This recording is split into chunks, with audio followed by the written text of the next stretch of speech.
صابرین اشفاق بنت محمد اشفاق. السلام علیکم ورحمۃ اللہ وبرکاتہ. نحمده ونصلي على رسوله الكريم أما بعد. قال الله تعالى فاتقوا فتنة لا تصيبن الذين ظلموا منكم خاصة. وقال لا تركنوا إلى الذين ظلموا فتمسكم النار وما لكم من دون الله من أولياء ثم لا تنصرون.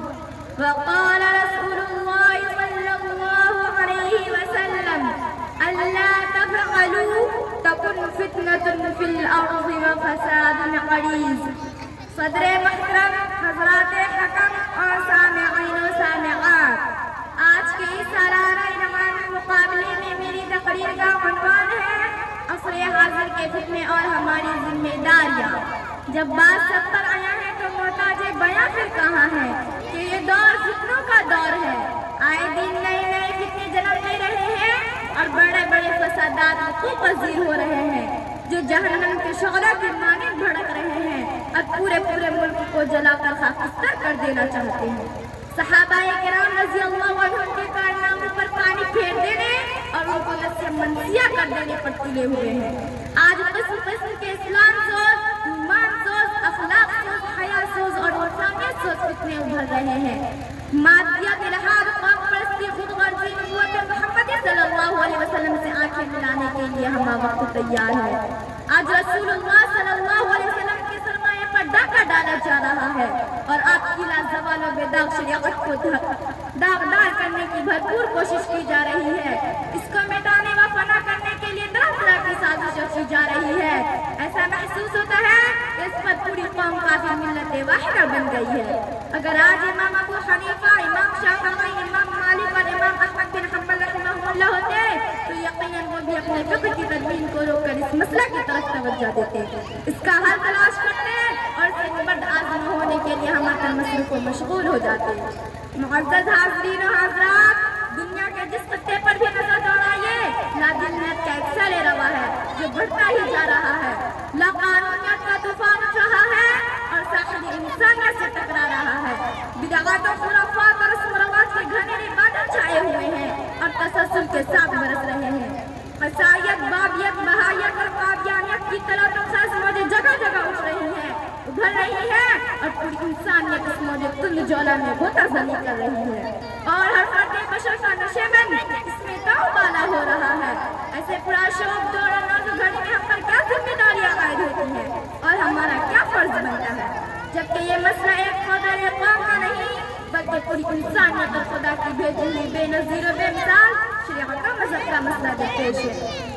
وہ مذہب جو خدا کا آخری کامل مکمل دین ہے، پورے عالم اور ہر بنی نوع انسان کے لیے ہے. دنیاوی سعادت اور اخروی فلاح و بہبود اسی پر عمل پیرا ہونے اور اس کو اپنا وقوعی راہ حیات بنانے میں مضمن ہے. معزز سامعین و سامعات، یاد رکھیے ایسے جام غسلہ پر فتن دور میں جبکہ دشمنان اسلام گلشن اسلام کو تاراج کرنا اور اس کا نشے مخصوصہ شاخ کی طرف پھونک دینا چاہتے ہیں، بلکہ صحیح معنوں میں بقول شاعر باغبان آگ دی جب آشیانے کو میرے، باغبان آگ دی جب آشیانے کو میرے، جن پہ تکیا تھا وہی پتے ہوا دینے لگے.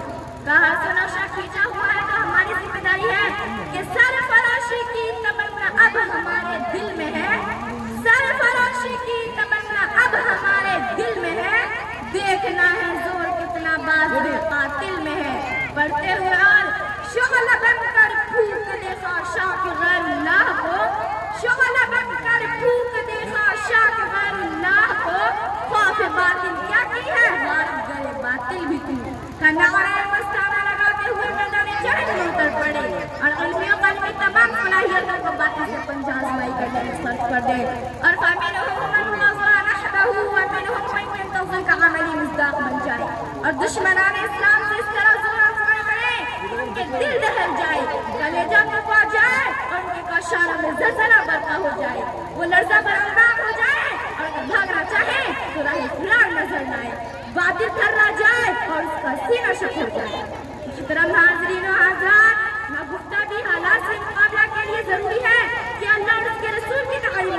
مد نظر رکھیں، احکامات کو بجا لائیں، کتاب و سنت میں جو رہنمائی فرمائی گئی ہے ان کو تہہ دل سے قبول کریں، فتنوں سے بچ نکلنے کا جو حل بتایا گیا ہے اسے اپنی زندگیوں میں نافذ کریں۔ ہم اگر ان ہدایات پر عمل پیرا ہوں گے اور ان ذمہ داریوں کو نبھائیں گے تو باطل کا زور ٹوٹے گا، ابھرتے ہوئے فتنے دبیں گے، فسادات ہبا منصورہ ہو جائیں گے اور سسکتی بلکتی دم توڑتی انسانیت کو قرار آئے گا۔ پوری دنیا چین و سکون کا گہوارہ بن جائے گی، امن و اشتی کا مقام قائم ہوگا اور راحت و سکون سایہ ہوگا۔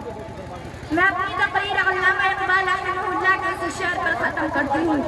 نوا پیرا ہو اے بلبل کے ہو تیرے ترنم سے، نوا پیرا ہو اے بلبل کے ہو تیرے ترنم سے، کبوتر کے تنے نازک مشعل کا جگر پیدا۔